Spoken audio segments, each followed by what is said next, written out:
Bokona Jaco, Mokapoya, Mitano Molongo, Yadomina, Mistatu. Je bénis tous mes bien-aimés qui sont sous les chapiteaux là-bas, que Dieu vous bénisse au nom de Jésus. Je n'ai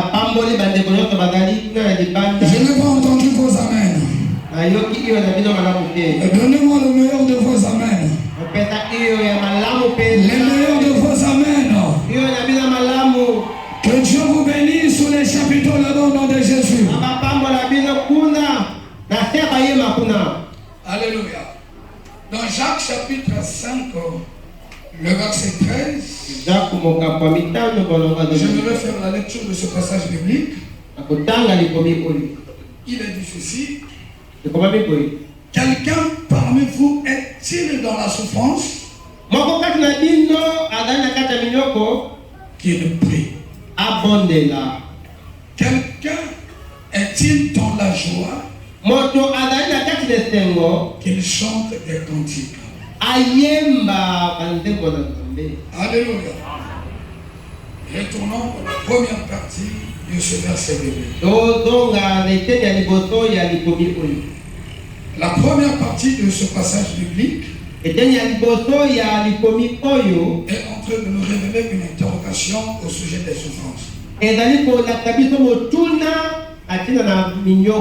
Seigneur est en train de poser la question au milieu d'une foule de gens.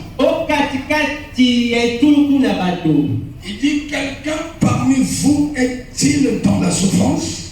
Alléluia. Le Seigneur est passé par son serviteur, l'apôtre Jacques. Il dit: quelqu'un parmi vous est-il dans la souffrance?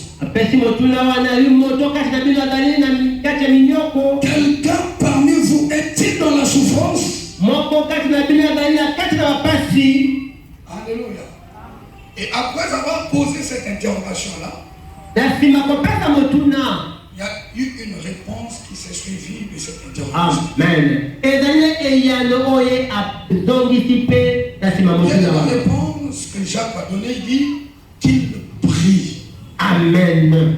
Eyano oyo Jacques pesi na motuna wana alobi motagana minyoko asambela.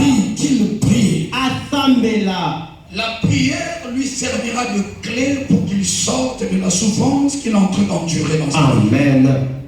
Pour libonele kodalande fungula eko kangola ina bapasi wa na parmi vous est-il dans la souffrance? Qu'il prie. Abondela. Parce que plusieurs des chrétiens ont tendance à pleurer quand il y a la souffrance dans leur vie. Si on ne nous a pas recommandé de pleurer, on ne nous a pas recommandé de faire de ce problème-là l'objet de nos soucis de temps en temps. À la place où tu pleurais, commence maintenant à prier. À la place où tu étais là qu'à te faire des soucis, commence maintenant à prier Dieu.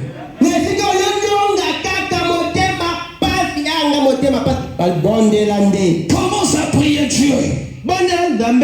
C'est là que nous a recommandé la parole de Dieu. Alléluia.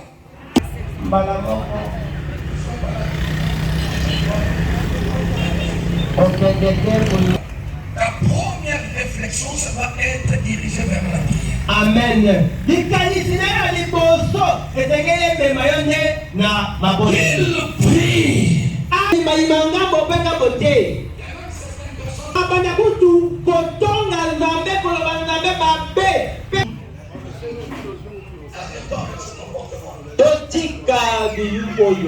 Quand il y a la souffrance, Dieu nous a donné un remède. Alléluia. Et le remède que Dieu nous a donné, c'est la prière.